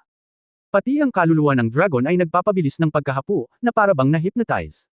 Sa kabutihang palad, ang Wushuang Sword Intent ay hindi masyadong naapektuhan ni Longqi. Sa maikling panahon, magagamit din ni Ye Fan ang Sword Intent para mapanatili ang kanyang pangunahing kaligtasan. Gayunpaman, sa mundong ito, ang kamalayan ni Ye Fan ay nakompres sa isang napakaliit na piraso. Dahil sobrang taas ng energy density sa paligid para siyang nabulag. Sa loob ng mahabang panahon, si Ye Fan ay hindi gaanong nakompres sa kanyang larangan ng pangitain, na parang nagbago siya mula sa isang Diyos tungo sa isang mortal. Sa ganitong paraan, hindi banggitin ang paglipat ng layunin ng espada, kahit na ang kapalit na multo sa maikling distansya ay mahirap makamit. Kalmado, nakatutok si Ye Fan sa kanyang posisyon. Ngunit nalaman niya na tila siya ay patuloy na nag-teleport pagkatapos pumasok sa Dragon Pond. Ang espasyo dito ay tuloy-tuloy, at gusto niyang lumabas, ngunit hindi ito ang direksyon na kakapasok niya lang. Kahit na patuloy siyang gumagalaw sa isang direksyon, sa daloy ng espasyo sa Dragon Pond, mahuhulog lamang siya sa isang walang katapusang labyrinth, at maaaring hindi na makarating sa dulo. At dahil limitado ang kanyang kamalayan, hindi niya tumpak na mahawakan ang kanyang posisyon. Hindi katakatakang hindi ako makalabas pagkatapos matrap sa loob ng libu-libong taon. Mukhang mahirap makaalis sa lugar na ito sa pamamagitan ng malupit na puwersa. Napagtanto ni Ye Fan na kailangan niyang humanap ng tamang paraan para makaalis sa Longqi. Ang paghina ng bloodline ng dragon ay nangangahulugang mas masusubok pa dito ang pamilya ng dragon. Kahit papaano ay mayroon pa ring sword intent si Ye Fan sa kanyang tabi. Kung ang ibang mga demonyong dragon ay hamina ang lahat ng kanilang mga kakayahan, mahirap tiisin. Tuloy-tuloy pa rin ito. Lalo pa ang paghahanap kay Xiao Jin, hindi ko alam kung hanggang kailan ako makukulong. Sumimangot si Ye Fan, ang dalawang paraan na sinabi ni Huolong ay, pagtitiis, at kaliwanagan. Pagtitiyaga, kahit unti-unti siyang mag-aral, wala siyang oras na sayangin ito. Depende masyado sa tadhana. May mga importanteng bagay pa siya sa labas, pati pamilya, paano siya suswertehin? Dapat may iba pang paraan. Ginamit ni Ye Fan ang wuswang upang tumingin sa paligid at pag-aralan ang mga katangian ng enerhiya ng Longqi. Ang napakakomplikadong Longqi ay walang bakas, at walang tiyak na mga panuntunan ang makikita. Ano ito? Biglaan. Sa pamamagitan ng energy insight, nalaman ni Ye Fan na may dragon sa harap niya. Munting Jin. Mabilis na ikinaspas ni Ye Fan ang kanyang mga pakpak at lumipad sa lugar bago pa siya magkaroon ng oras. Isang mar-angle na dragon beast ang tahimik na lumulutang sa Dragon Pond. Isa itong dragon, ngunit nakakalat na ito sa Dragon Pond, na iwan lamang ang mga labi ng sirang kilya. Sumimangot si Ye Fan, at hindi nagtagal, nakita niya ang anino ng isang dragon sa hindi kalayuan. Gayunpaman, nang dumating ito ay mga labi lamang ng isang dragon na hayop. Isa-isa, nakita ni Ye Fan ang higit sa 100 dragon na may iba't ibang laki sa maikling panahon. Karamihan ay mga kalansay, at ang ilan ay nasa laman pa rin. Ngunit lahat sila ay mga dragon na namatay. Ang Longqi ay ang banal na lugar para sa mga dragon na mag-transform sa mga dragon, ngunit ito rin ang libingan ng mas maraming dragon. Mula sa sinaunang panahon hanggang sa kasalukuyan, hindi ko alam kung ilang halimaw na dragon, sunod-sunod na sumire sa kanilang napakagandang buhay dito. Xiao Jin, tahan na. Si Ye Fan ay kalmadong nag-isip tungkol sa mga hakbang ng mabilis. Sa pakiramdam na lumalakas ang pag-atake ni Longqi sa kanya, patuloy na hinihimok ni Ye Fan ang sword intent. Tiningnan niya ang Yantian Ring sa kanyang kamay, at hindi alam kung ano ang mangyayari kung magtago siya sa Yantian Ring. Ngunit hindi ito huling paraan, ayaw gawin ni Ye Fan, pagkatapos ng lahat, ang kahihinatnan ay mahirap hulaan. Matapos niyang panuorin ang Longqi World sa mahabang panahon. Biglang naramdaman ni Ye Fan na parang nakakita na siya ng katulad na sitwasyon noon. Moxen. Sa simula, nakita ni Ye Fan ang pananaw ng mundo ng inorganic na sibilisasyon sa pamamagitan ng mechanical Dharma King Moxen. At ang pananaw ng lumikha na aking pinasok. Bagamat hindi magkapareho ang dalawang pananaw na ito, pareho rin ang epekto nito. Ngayon, bagamat magkaiba ang dalawang pananaw sa mundo ng Longqi, ang mga komplikadong anyo ng enerhiya na ito, makulay at hindi mabilang na mga kulay. Sa katunayan, ito rin ay halos kapareho sa isang pananaw ng manlilikha. Maaari bang ito ang pananaw ng ang dragon? Ang Longqi ay maaaring gawing tunay na mga dragon ang mga ordinaryong dragon beast. Pagkatapos ay dapat na mayroon itong ilan sa mga pinakamahalagang elemento ng dragon. Mula sa puntong ito, si Longqi ang purong dragon. Hindi alam ni Ye Fan kung tama ang kanyang hula, ngunit sa ngayon, iniisip niya na hindi dapat mali ang direksyon ng kanyang pag-iisip. Ano man ang mangyari, ang Longqi ay produkto din ng parehong organic at inorganic na mundo. Kung susuriin mo ang Longqi mula sa pananaw ng creator at makakahanap ka ng isang pambihirang tagumpay, dapat na tama ang direksyon. Kasabay nito, naalala ni Ye Fan ang Asher Dragon na hindi niya nalampasan, at ang Divine Dragon Hall.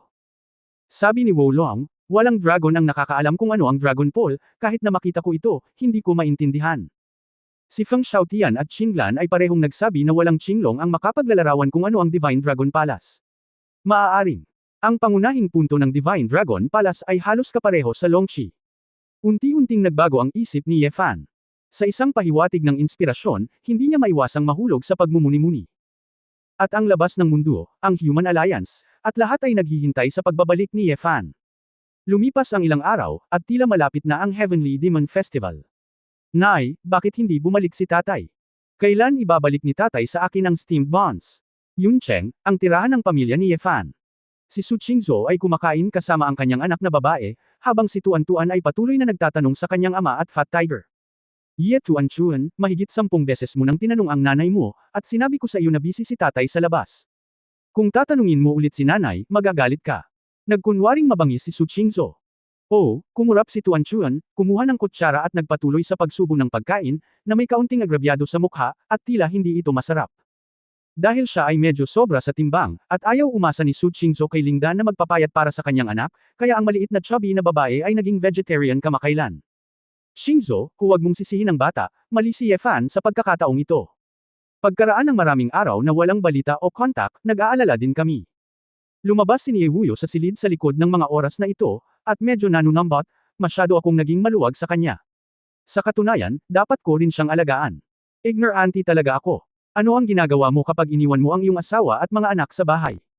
Hindi ito ang unang beses, sanay na ako, may kinakalaban na naman yata akong Divine Beast, madala na tayo.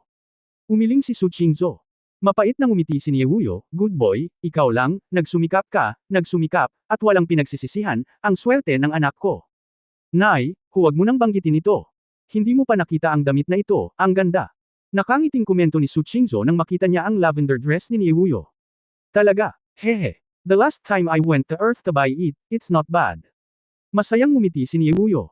Earth. Kakaibang tanong ni Su Qingzhou, Nay, nakapunta ka na ba sa Earth? Kailan ito nangyari? Kabanata 3438 kakatwa. Ito ay hindi ilang araw na nakalipas. Ni Ye Wuyo ay malabo.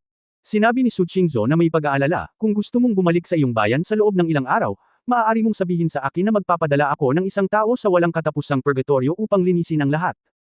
Para sa kapakanan ng mga bata, nanirahan doon ang pamilya ni Ye Wangto dahil sa takot na maging target ni Anman.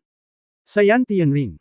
Pero si Ye Wuyo ay may free-spirited personality at hindi mahilig mapigil, kaya nanatili siya sa labas at kaya niyang alagaan ang mga bata. Hindi, lumabas ka na lang kasama ang grupo, hindi ba Pasko na ilang araw na ang nakakaraan? Ikaw at si Ye Fan ay wala, ilalabas ko ang sanggol upang maglaro, sabi ni Ye Wuyo. Biglang napagtanto ni Su Qingzhou na dapat ay ang oras na sinamahan niya si Ye Fan sa Beiming. At Lolo, biglang sigaw ni Tuan Chun. Lolo, tumingin si Su Qingzhou kay Ye Wuyo na may mapaglarong tingin. Tahimik na kumilos si Ye Wuyo patungo kay Tuan Chun, namumula ng bahagya sa gulat. Ang batang ito ay talagang. Ang bibig ay talagang maluwag, sabihin sa kanya na huwag magsalita ng walang kaparikon, pag-ungol ni Ye Wuyo. Bahagyang ngumiti si Su Qingzhou, Nay, ito ay isang magandang bagay, bakit kayo nagmamalasakit? Gusto ko rin magpasalamat sa inyo ni Dad, kapag wala tayo, magbakasyon tayo kasama ang grupo. Qingzhou, huwag mo nang isipin iyon, hindi ikaw iyon. Gaya ng naisip ko, binawi ko si Tuan Chun noong araw na iyon, at nagkataong nakilala ko si Ye Longyuan, na bumalik para sambahin ang mga ninuno. Ikanaway ni Ye Wuyo ang kanyang kamay, may kasaysayan ako sa kanya, at wala nang mga salita pa. Ang nakaraan ninyo ay tapos na, ngunit maaari mong makilala muli ang isa't isa. Makahulugang sinabi ni Su Qingzhou, hindi na sinanay ang Victoria na dati, at hindi na siya taga Yinlong. Dahil ang iyong mga asawa ay nagpaubaya, bakit ang lahat ay pinipigilan mo? The more you resist, the more you seem to care. Saglit na natigilan si Ye Wuyo, pagkatapos ay sinabi ng may diretsyong mukha, ako ang iyong biyenan, tinuturuan mo ako ng leksyon. Hindi yun ang ibig kong sabihin. Hindi mo pa turn para pag-usapan ito. Pasensya na po, Nay. Hindi na po ako sa susunod.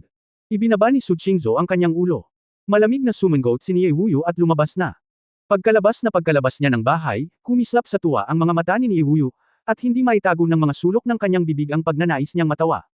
Sa totoo lang medyo kawili-wili na paminsan-minsan ay ilabas ang kamahalan ng aking biyenan. Gayunpaman, nang maisip niya ang kanyang anak na matagal nang hindi bumalik, napuno ng pag-aalala ang mga kilay ni Ye Wuyo. Sanay na raw ako, pero paano nga ba masasanay ang mga kamag-anak ko sa bahay sa ganitong bagay? Sa kabilang banda, nang lumabas ang kanyang biyenan, nag-isip din si Su Qingzhou. Pagkatapos panoorin ang kanyang anak na babae na matapos kumain, tinawagan ni Su Qingzhou si Guqing at hiniling na dalhin si Tuan Chun sa isang espesyal na klase ng interes sa pribadong edukasyon. Noon lamang nag-teleport si Su Qingzhou sa Human Alliance Building. Sa conference room, karamihan sa mga matataas na tao, kabilang ang 3 ganap na 10 Diyos, ay naghihintay na para sa kanya na magkaroon ng isang pulong. I'm sorry, I'm late. Tumingin si Su Qingzhou sa oras at sinabi. Haha, hipag, may anak ka, naiintindihan ng lahat, maliit na bagay lang. Tinapik ni Feng Xiaotian ang binti ni Erlang at sinabing walang pakialam. Mrs. Su, hindi pa bumabalik si Lord Sword God. Jiang, tanong na may pag-aalala. Walang balik, walang audio. Pagkatapos magsalita ni Su Qingzhou, nagbago ang usapan, ngunit kahit hindi bumalik ang asawa ko pansamantala, lahat ng plano ay dapat isulong gaya ng iniisip niya. Kasi, lahat ng achievements so far ay na-achieve sa pamamagitan ng hard work niya, and we cannot afford to mess around and waste his efforts. Tumango ang lahat bilang pagsang-ayon. Naiintindihan ko kung bakit Sir, ang tawag ninyo sa kanya, lahat ay magalang. Si Qing Yuan at Qing Li, nakakatapos lang ng top 10, ay lumabas din sa conference hall.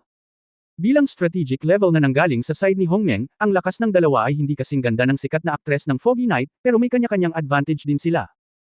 Ang Human Alliance ay nawala ng higit sa 10 estatwa noon, at nangyari na sina Ye Fan at Ching Qiu ay parehong kinilala at inirekomenda ang 2 taong ito, at ang dalawa ay sumali sa kampo dito. Sa maikling panahon, nagawa niyang mag-recruit ng mga patriarch ng 3 sagradong hayop, sina Suzaku, Baiho, at Xuanming, bilang mga kaalyado. Paano niya ito nagawa? Hindi makapaniwala ang mukha ni Qing Yuan. Ilang araw lamang bago ang Heavenly Demon Festival, ang Human Alliance ay sunod-sunod na nakontak ng 3 pangunahing Mythical Beast Camp. Kinumpirma ng 3 Divine Beast na sa Demon Festival, kapag gumawa si Titan ng isang hakbang na hindi nakakatulong sa mundong ito, tutulungan nito ang panig ng tao at lalabanan ang mga puwersa ng Dark Matter World. Bagamat malabo, hindi nito sinabi kung sino ang protektahan o hanggang saan. Gayunpaman, ito ay hindi pa nagagawa para sa isang nangungunang banal na hayop na handang tumayo sa panig ng mga tao. Ang lugar na ito ay talagang hindi pangkaraniwan, kung ito man ay ang mga Titans, o ang lugar ng pagtitipon ng 4 na malalaking hayop, kahit na ang Hongming Universe. Bamulong si Qingli, naiintindihan na magkakaroon ng mga karakter na tulad ng Sword God. Haha, kayong dalawa, marami na ba kayong narinig na mga gawa ng Sword God kamakailan, at naging fan kayo ng inyong nakababatang kapatid na lalaki at babae? Sabi ni Huang Wanro na may matapang na ngiti. Nangako rin ang Sword God na ipapadala sa akin si Titan bilang anatomy material, magaling talaga siya. Sabi ni Candle Core Soul sa medyo excited na boses. Gaano man kagaling ang Sword God? Wala rin siya ngayon. Ibinuhos ni Emperor Ziggy ang isang palanggana ng malamig na tubig sa karamihan. Tahimik ang lugar. Nakangiting tumingin si Xiao Qingshan kay Su Qingzo, Qingzo, ang Sword God ay wala dito. Kahit na ang 3 Diyos at mga hayop ay sumang-ayon na tumulong, hindi tayo ligtas. Tumango si Emperor Ziggy, Dinghai Shenzhen, ang pangunahing puso ay wala doon, at ang mga hayop ay maaaring hindi handang magbigay ng mukha sa atin. Pagkatapos ng lahat, kalahati sa kanila ay maaaring dumating dahil sa layunin ng espada ng emperador. Hindi, din, Kuya Xiao, huwag kang masyadong mayabang, hindi lang ang panganay kong kapatid ang lahi ng tao. Sabi ni Feng Xiaotian. Ano, gusto mong sabihin, at ikaw? Ngumisi si Di Ziggy. Anong problema ko? Nakalimutan mo na ba na noong naglalako ka, pinuntahan mo ang Xuanming at Baiho clan? Napakamot ng ulo si Feng Xiaotian, dapat nakalimutan na nila. Imposible. Umirap si Emperor Ziggy, ang mas mahalaga ay Feng Xiaotian, hindi dahil minamaliit kita, ngunit sa pagkakataong ito, ang iyong timbang ay hindi sapat. Kinurot ni Feng Xiaotian ang kanyang mga labi, hindi nag-abala na makipagtalo. Lahat, may kasabihan na maaari mong panatilihin ang mga lunti ang burol para hindi ka mag-alala tungkol sa pagsunog ng kahoy na panggatong. Dahil hindi pa bumabalik ang Diyos na espada, makikita ko ang paghahain sa mga demonyo. Tumakbo si Ji. Manahimik ka. Malamig na saway ni Hua Feihua. Inosenteng sinabi ni Ji Jihei, hindi ako natatakot na ang lahat ay mamatay para sa wala. Huwag magmadali sa isang araw o dalawa. Maaari tayong maghintay para sa Sword God, Titan, Hongmeng, hindi tayo maghihintay. Kapag ang Dark Matter Realm ay sumalakay, o si Hongmeng ang nakikipaglaban sa sibilisasyon dito. Ang buhay ay nasira, hindi ko maisip. Bumalik sa kanyang katapatan ang emperador at sinabing, Misu, kaya ako ay prangka. Hindi alintana kung ang Sword God ay naruroon o wala, sa pagkakataong ito, kailangan nating makialam, pagkatapos ng lahat, malaki ang posibilidad na ang mga Titan ay may sabuatan. Kapag nagtagumpay sila, ang posibleng sakuna ay mas malala pa kaysa sa relasyon natin ni Hongmeng. Maluwag na sinabi ni Su Qingzo, ang sinabi ng Pangulo ang gusto kong sabihin. Lahat talaga ay may hindi pagkakaunawaan. Bagamat ang aking asawa ang pinakamalakas na puwersang lumalaban, hindi niya lubos na maibabalik ang sitwasyon ng mag-isa. Ang kalaban ay hindi tanga. Alam nila na ang layunin ng espada sa antas ng emperador ay hindi madaling harapin, at dapat silang magkaroon ng countermeasure. Sinasabi sa atin ng nakaraang karanasan na para talagang manalo sa isang digmaan, kailangan pa rin nating magtulungan. Tumango ang lahat, at hindi nila maiwasang isipin ang huling digmaan. Bagamat inayos ng Sword God ang mundo gamit ang isang espada, hindi mailigtas ng Sword God ang lahat, at lahat ay nagbabayad. Kaya, bago bumalik ang aking asawa, ang pinakamahalagang bagay para sa amin ay patatagan ang moral ng militar, at patatagin ang lahat ng mga kaalyado. Ibig sabihin, ang Sword God ay dapat magpakita sa Tianmu Festival, kung hindi lahat ng nakaraang pagsisikap ay mawawala. Sabi ni Su Qingzo na may malalim na mga mata. Miss Su, hindi mo sinasadya. May naisip si Di Ziggy. Humanap ka ng magpapanggap na isang Sword God. Gamitin mo muna. Naisip din ito ni Ji Jihei. Nagkatinginan ng isang grupo ng mga tao na parang hindi makapaniwala. Imposible. Sino ang maaaring magpanggap na isang Sword God? Ito ay masyadong kakaiba. Maaari mo itong subukan sa isang pagsubok lamang. Ikan-away ni Huang Wanro ang kanyang kamay. Tama. Walang Sino man ang makakakopya sa layunin ng espada sa antas ng emperador? Bamulong si Xiao Qingshan, marahil. Dahil lang sa iniisip ng lahat na ang Diyos ng espada ay hindi maaaring gayahin, ngunit lahat ay hindi gaanong kaina-hinala.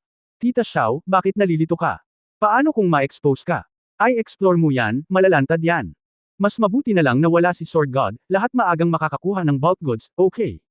Nakangiting sabi ni Xiao Qingshan. Lahat ay nawalan ng salita. Parang ganito ang nangyari. Maghanap ng isang taong nagkunwaring nakakapagpaantala ng oras. Kung talagang nawala ang Sword God at kumalat ang balita, tiyak na hindi makakatulong ang mga Divine Beast. Kabanata 3439 na Genius. Sino ang maaaring gumanap sa papel ng Diyos ng Sword? Bagamat hindi natin may reproduce ang layunin ng Emperor-level Sword, at least hindi natin ito makita sa isang sulyap, di ba? Sa oras na ito sa Chanmu Festival, ang mga powerhouse ay parang mga ulap, at ang pangkalahatang pagbabalat kayo ay ganap na hindi katanggap-tanggap. Ibinuka ni Huang Wanro ang kanyang mga kamay. Ibinaba ni Bai Yi ang karayom sa kanyang mga kamay, tumayo habang nasa baywang ang kanyang mga kamay, at itinaas ang kanyang malaking pulang na kapusod. Ang ugali na ito, nahawakan na ito ng matandang babae. Para gumanap bilang Diyos ng espada, lalabas ang matandang babae at isusuot ang bagong kasuotan ng Diyos ng lalaki ng ating munting kasuotan ng engkanto. Siguradong walang kabuluhan. Sa tingin ko gagawin ko ito. Ako ay walang iba kundi ako. Sword God's usual subtle emotions, I can best interpret it. Hinaplos ni Wu Yeminglang ang kanyang mahabang buhok at sinabing, maupo kayong dalawa. Hindi ito biro. Saway ni Emperor Ziggy. Kailangan man ay mula sa pamilyang Shenlong. Hindi tama ang aura ng bloodline ng Shenlong, kaya parang umutot ka. Sinabi ni Feng Xiaotian, sa pinakakaunti, kailangan mong itago ito sa akin, kung hindi, ang karamihan sa mga Titans at Demon Kings ay makikita.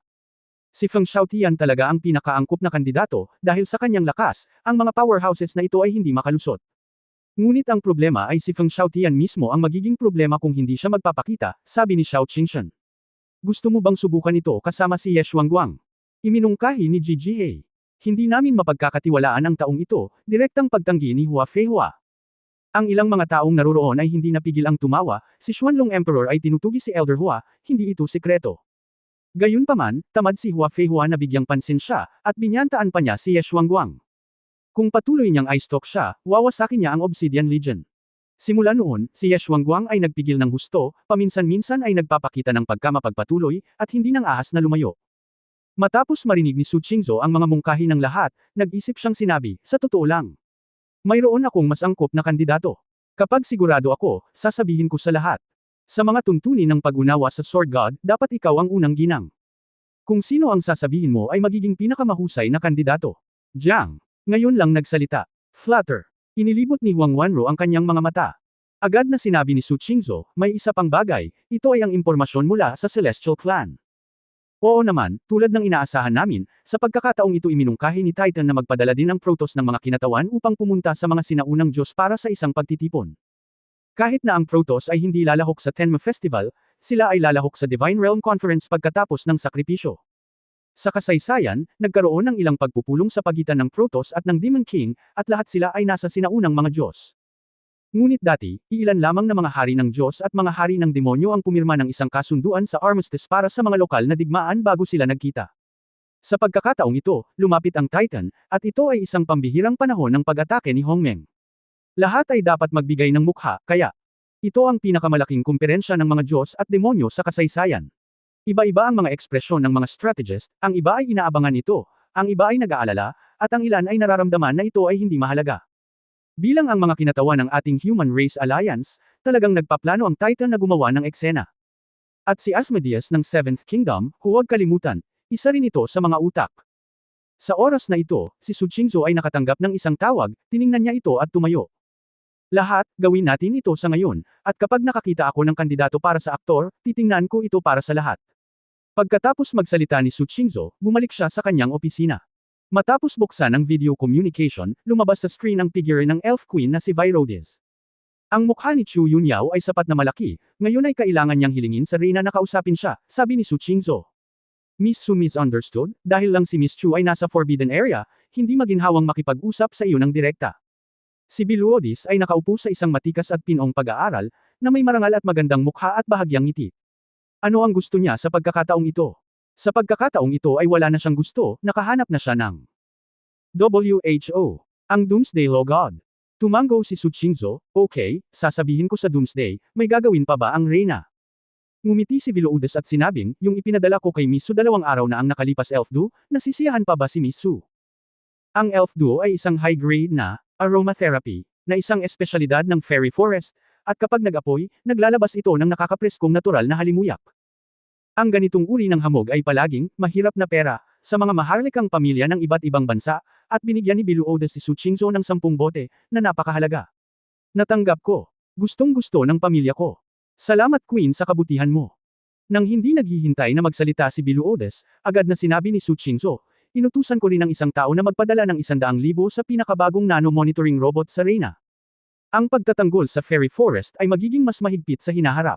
Hindi na ako mahuhuli ng kalaban. Natigilan si Vilaudes, gusto ni Miss Su ng regalo bilang kapalit. Ito ay natural, ang tinatawag na walang kabuluhan na gantimpala, hindi natin maaaring kunin ang gayong mahalagang regalo ng walang kabuluhan, palagi tayong magkaibigan. It's just a matter of courtesy. Ngumiti si Su Qingzhou. Kaibigan, tumigas ang mukha ni Vilaudes, at saka siyang ngumiti, gusto ko lang magpasalamat sa Sword God sa pagtulong sa ating mga duwende, hindi kailangang maging magalang si Miss Su. Saving the elves is what it should be. Magkakampi tayo, kapag nalaman ng asawa ko at tumanggap ng regalo para sa bagay na ito, ako ang sisisihin niya. Sabi ni Su Qingzhou. Kalmadong ngumiti si Vilaudes at tumango, talagang magaling nakatulong si Miss Su, kung gayon. Gawin natin ito ngayon. Magalang na palm ni Su Qingzhou at pinutol ang komunikasyon.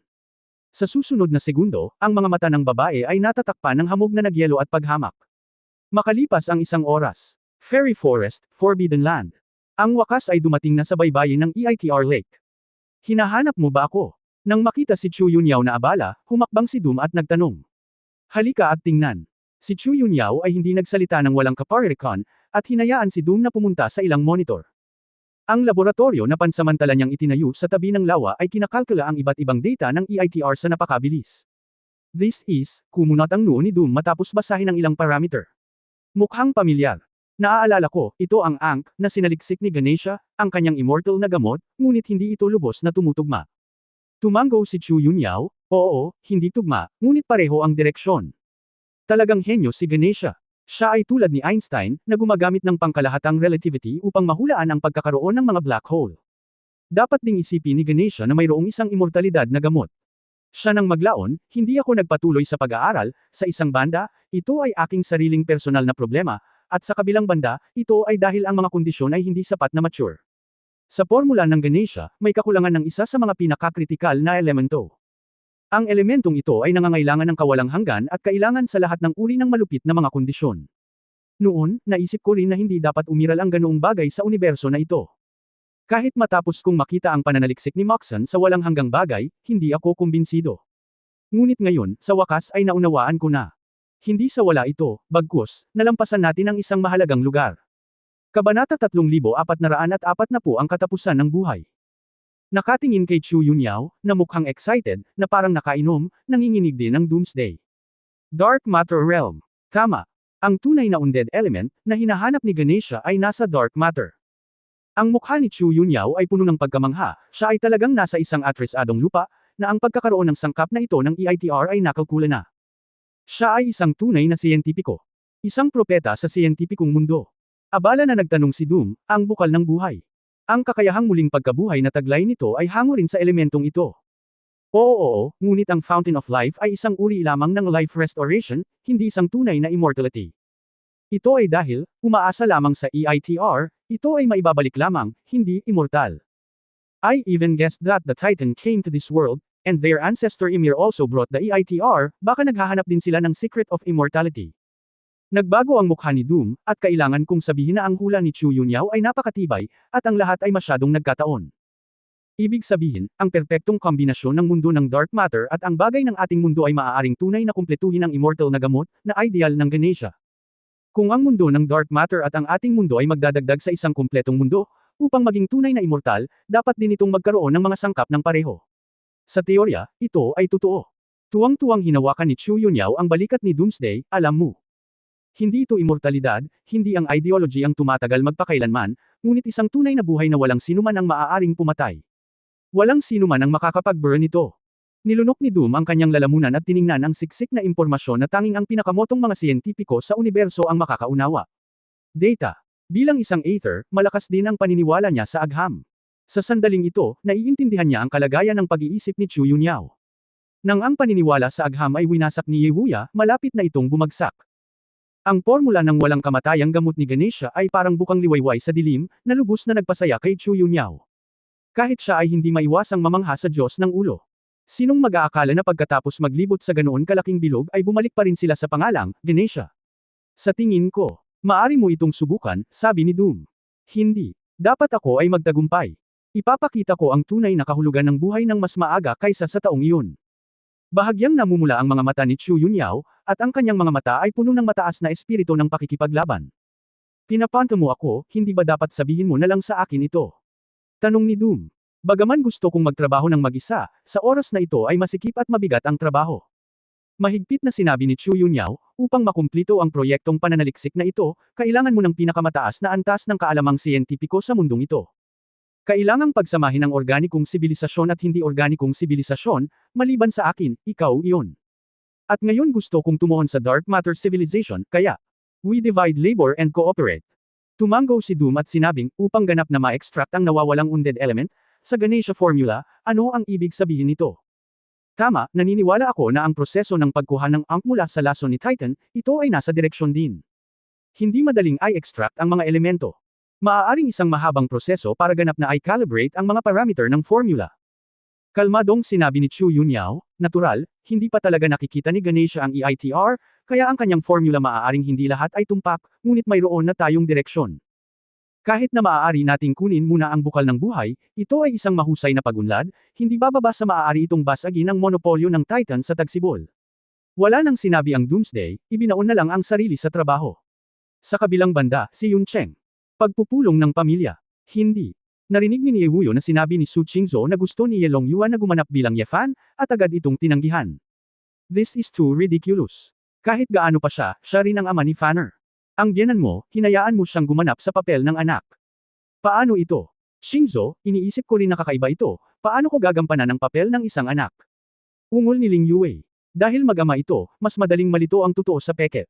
Ang linya ng dugo, ugali, hugis ng katawan, at pangunawa ng Shenlong sa kanyang asawa, ay hindi maaaring makamit ng mga tagalabas.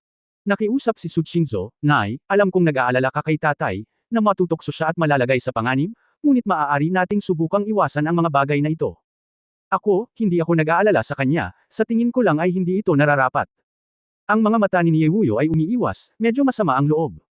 Sister Qingzhou, bakit hindi mo hayaan si Sister Ayer, Sister Qinglan, o Sally Ye na gumanap ng role? Hindi naman sila masama, di ba? Tanong ni Shilanyo. Si Sally Ye ngayon ang numero 1 hari ng demonyo, imposible, si Qinglan ay isang Qinglong, ngunit hindi tulad ng si Ayer.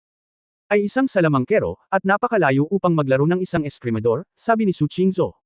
Maaari kong subukan. Sa sandaling ito, isang malinaw na boses ang pumasok sa silid. Nakasuot ng itim na stand-up sweater at kaki na pantalon, pumasok si Ye Longyuan, tulad ng isang ginoo. Sa totoo lang, sa sandaling tumingin ang mga babae sa kanya, naramdaman nilang lahat sila ay nag-overlap sa figure ni Ye Fan. Ye Longyuan, ano ang ginagawa mo? Sino sa tingin mo ang iyong sarili? Mahusay mo bang laruin si Ye Fan? Kapag na-provoke siya ng kanyang kalaban, makakatayo ba ang iyong espada? Ngumisi si Yehuyo na hindi nasisiyahan. Ang lakas ko ay natural na hindi maihahambing kay Ye Fan. Tapos ikaw pa. Ngunit hindi maaari ang sinuman. Sumabad si Ye Longyuan, ang gawaing ito ay para lamang patatagin ang moral ng militar. Kung ito ay talagang magsisimula, ito ay magiging isang dilema.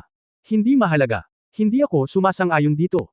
Lumingon si Yehuyo at sinabing may pulang mata, Qingzhou, sa pagkakataong ito kailangan mong makinig sa iyong ina, hindi mo magagawa ito.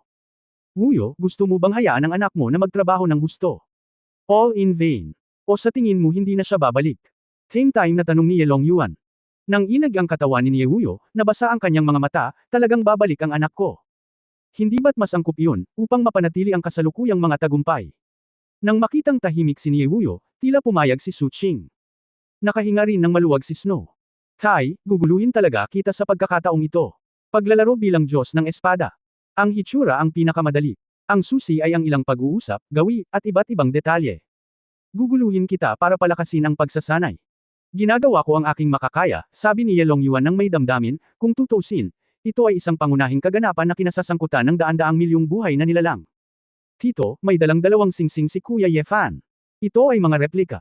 Itabi muna ang mga ito. Ibinigay din ni Ji Wanqing kay Ye Longyuan ang muling inukit na Sword God Ring at Yantian Ring. Tatay, sa pagkakataong ito, gumanap ka sa Sword God, hindi lang natin kailangan malaman, kundi pati na rin ang mga tao ng Free Absolute at 10 Respects. Tutal, lahat ay kailangang makipagtulungan sa pag-arte. Puntahan natin sila, at ipaalam sa amin ang mga partikular na plano para sa araw na iyon. Tama rin ito para sa mag-asawa, sabi ni Su Qingzhou. Tumango si Ye Longyuan at ibinalik ang tingin kay Niewuyo, nag-aalangan na magsabi ng kahit ano, ngunit hindi pa rin nagsasalita. Nalaman ng Free Absolute at 10 Respects at ng iba pa na ang aktor na hinahanap ni Su Qingzhou ay talagang ama ng Sword God, ngunit lahat sila ay nagpahayag ng kanilang pangunawa. Pagkatapos ng lahat, ang kakilala ng anak na si Morofu. Noong gabing iyon, isang araw na lang ang natitira bago ang Tenma Festival. Matapos mag-isip ng mahabang panahon si Su Qingzhou sa opisina, nakakita siya ng isang espesyal na anteng-anteng na jade at binuksan ang komunikasyon. Mas mabuti kung ito ay apurahan, kung hindi ay hindi mo ako dapat kontaken sa isang mapanganib na sitwasyon. Bai Wumang, ako si Su Qingzhou, at ang Sword God ang asawa ko. Ikaw, nasaan ang Sword God? Iyan ang sasabihin ko sa iyo. Pagtatapos ng kabanatang ito. For more updates, click on the notification bell.